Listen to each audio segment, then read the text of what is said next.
There's something to point out too, that when you get into any of these pivot points, like when you get to when you're buying a pivot point that's at a new high, it's cleared out all the supply. You don't really have to worry about too much overhead supply.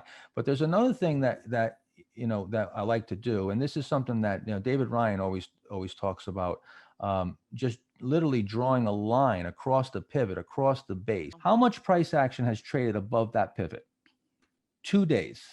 You see, 64.05, and the other day it closed below it. You've only closed 1 day above that. That's your buy point, not the old high. Not a new high. A lot of people say, well, why you're not buying at the new high? You didn't buy the breakout. Why'd you buy before the breakout? Nope, this is the breakout. And this is how you determine the breakout, is by finding where the majority of the price action is. And then that's the point where you want to see the pivot set up and clear that point.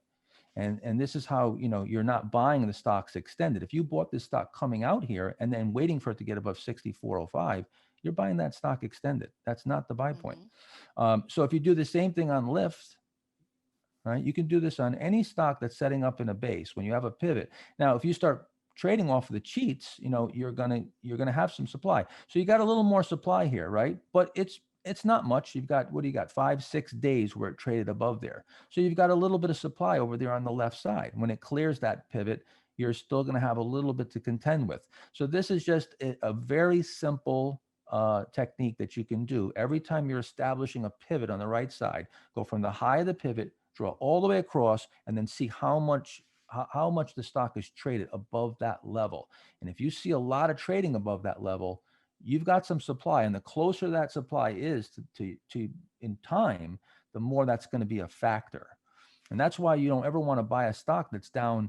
If this stock, let's say the stock was down 50% in 4 weeks, and you set up, this cheat area. Well, that wouldn't be a very good cheat area, because you've got all the supply to contend with on the left side. So when you have a big decline, you have to have a big base, because you have got to give the stock time to go through that supply. And for those of you who don't know what the supply is, it simply means this chart we're showing here of Tesla, you've got buyers at 900, right? Up around those highs.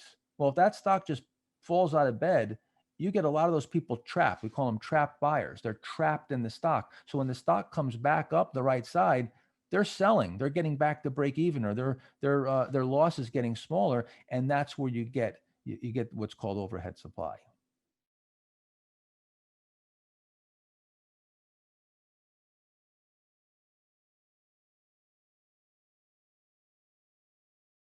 Hey everyone, thanks so much for watching Investors Business Daily on YouTube.